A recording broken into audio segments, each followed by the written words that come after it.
Good morning. Today we are going to discuss something about the stereoselective and stereospecific reactions, which are very important in synthetic organic chemistry. And to start with, we'll go with the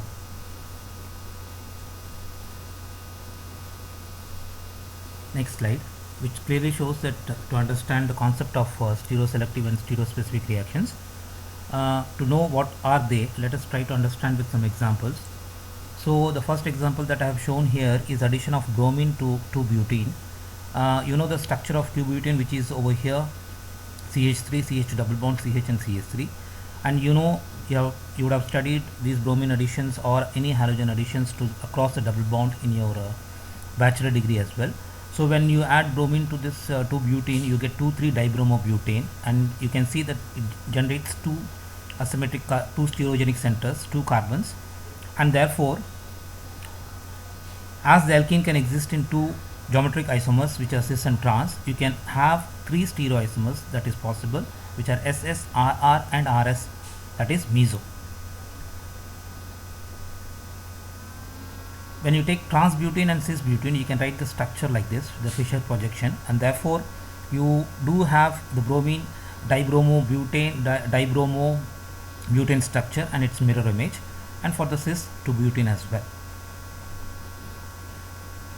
Now when you do the reaction, the bromine addition with trans to butene, you can see that the product that is obtained is meso 2,3-dibromobutane, which is the only product, and therefore we can easily say that a reaction that yields predominantly one stereoisomers or one pair of enantiomers of several diastereoisomers, it is called as stereoselective reaction. In this case, the meso product is produced and not the other two diastereoisomers. Now when you take cis-2-butene and add the bromine to it, you get a racemic product, which are both SS and RR 2,3-dibromobutane, and therefore a reaction in which stereochemically different molecules react differently is called as a stereospecific reaction. In this case, the cis and trans stereoisomers gives different products. Now the fact that the addition of halogen to alkenes is both stereoselective and stereospecific gives us additional information about the stereochemistry of the addition as well as the mechanism of the reaction.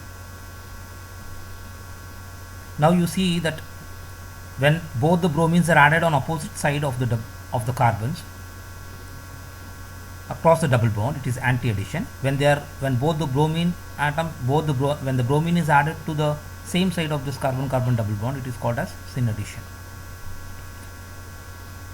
Now the same structure I have written here for the cis-butene, where bromine is added, you end up with two stereoisomers, RR and SS, and whereas when it is a trans bromine, you get only one product, that is the meso product. So is the addition of bromine syn or anti? To identify that, here I have shown in this particular slide, wherein the two bromine atoms are going to come on the opposite side, and therefore anti-addition is taking place for the bromine to the cis isomer. You have to note and you have to rotate about the CC bond to get into the Fischer projection. So after adding it, when you rotate it across the CC bond to get the Fischer projection, you will see that for the cis addition, when both the halogen atoms are added across the double bond, you end up with the halogen atoms opposite to each other here in the Fischer projection. Whereas when you take the trans 2-butene structure, when you add the same addition across the two halogen atoms across the double bond and anti-addition of X2 of the halogen to the trans isomer, again you have to rotate it about the CC bond to get to the Fischer projections, and you will end up, and after rotating this CC single bond, you will find that both the X atoms both the halogen atoms are coming to the same side, which is the meso product. Therefore, for the cis 2-butene, when you add bromine, the anti-addition takes place. Because why anti-addition? Because the bromine atom is bulky, and therefore the other bromine atom can come only to the opposite side of the brominium ion which is formed, and therefore you end up with a racemic mixture. Whereas with the trans 2-butene, when you add bromine to it, it undergoes an anti-addition. Again, you rotate about the C2 and C3 to get the Fischer projection, and you will find that it is a meso product.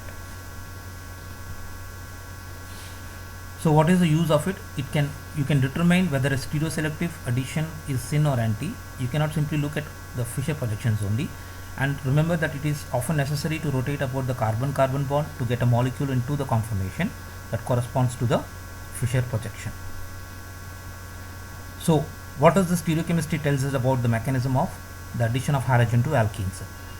So you know that the double bonds attacks on the bromine, and therefore one of the bromine atoms leaves as Br minus, and therefore it is a halonym ion intermediate which is formed, and it is a rate determining step. In the next step, because the bromine atom here is the bulky one, it cannot come on the same side and attack, so it has to come from the opposite side of the carbon of this halonym ion, and therefore it is like an SN2 attack, and therefore it is an anti-addition, and finally it leads to the product where the two X atoms are opposite to each other. So this is the mechanism for this bromine addition across the double bond, which gives you an idea what kind of stereoisomers whether you will get, whether when you use a cis 2 butene and when you use a trans 2 butene, and therefore it is both stereoselective and stereospecific reaction. So let us see some other examples wherein you have the hydroxylation of alkene, wherein you take the KMNO4 as an hydroxylation agent to 2-butene. Again, you know that the 2-butene exists in two geometric isomers which are cis and trans, and therefore even in this case it can give rise to 3 stereoisomers because one is a meso one. This we will see in the next class.